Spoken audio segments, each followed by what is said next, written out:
অবরুদ্ধ গাজা উপত্যকায় ইসরায়েলি হামলায় আরও ৮২ জন নিহত হয়েছে। অন্যদিকে যুদ্ধবিরতি আলোচনার জন্য ওয়াশিংটন পৌঁছেছেন ইসরায়েলের প্রধানমন্ত্রী নেতানিয়াহু। এদিকে ইয়েমেনে হামলা চালিয়েছে ইসরায়েল। জবাবে ইসরায়েলে বেন গুরিয়ন আন্তর্জাতিক বিমানবন্দরে ক্ষেপণাস্ত্র ছুড়ছে হুতিরা। সামদানি প্রত্যয় রিপোর্ট। অবরুদ্ধ গাজাবাসীর প্রতিটি দিনই কাটছে অনাহার ও বিনা চিকিৎসায়, যে কোনো সময় প্রাণ হারানোর শঙ্কা নিয়ে। একদিকে চলছে বিভিন্ন পক্ষের আলোচনা, অন্যদিকে প্রতিদিনই ধ্বংসযজ্ঞ বাড়ছে গাজার বুকে। রোববার উপত্যকাটির শেখ রাদওয়ান সহ কয়েকটি এলাকায় কয়েক দফা ড্রোন ও বিমান হামলা চালিয়ে কমপক্ষে ৭০ জনকে হত্যা করে ইসরায়েলি বাহিনী। প্রতিনিয়ত গুলি ছোড়া হচ্ছে ত্রাণ কেন্দ্রে আসা অপেক্ষারত ত্রাণ প্রত্যাশীদের ওপর। এদিনও ত্রাণ নিতে আসা ফিলিস্তিনিদের ওপর গুলি করে হত্যা করা হয় আরও ১০ জনকে।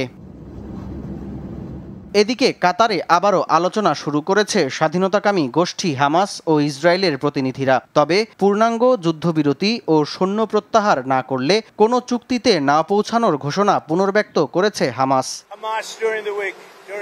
অন্যদিকে মার্কিন প্রেসিডেন্ট ডোনাল্ড ট্রাম্পের সঙ্গে বৈঠক করতে ওয়াশিংটন পৌঁছেছেন ইসরায়েলি প্রধানমন্ত্রী নেতানিয়াহু। স্থানীয় সময় সোমবার ট্রাম্পের সঙ্গে তার বৈঠকের কথা রয়েছে। এর আগে বৈঠকের মাধ্যমে যুদ্ধবিরতি নিয়ে আশানুরূপ ফলাফল পাওয়া যাবে বলে জানান ডোনাল্ড ট্রাম্প।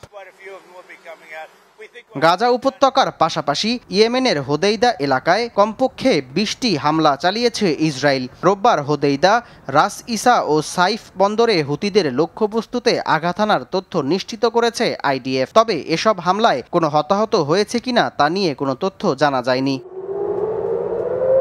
ইসরায়েলের এসব হামলার জবাবে দেশটির বিন গুরিয়ন বিমানবন্দরে ক্ষেপণাস্ত্র ছোড়ে সশস্ত্র গোষ্ঠী হুতি। তাদের দাবি, এ হামলায় কয়েক ঘন্টা বন্ধ ছিল বিমানবন্দরটি। তবে ক্ষেপণাস্ত্রগুলো আকাশেই ধ্বংসের দাবি তেল আবিবের।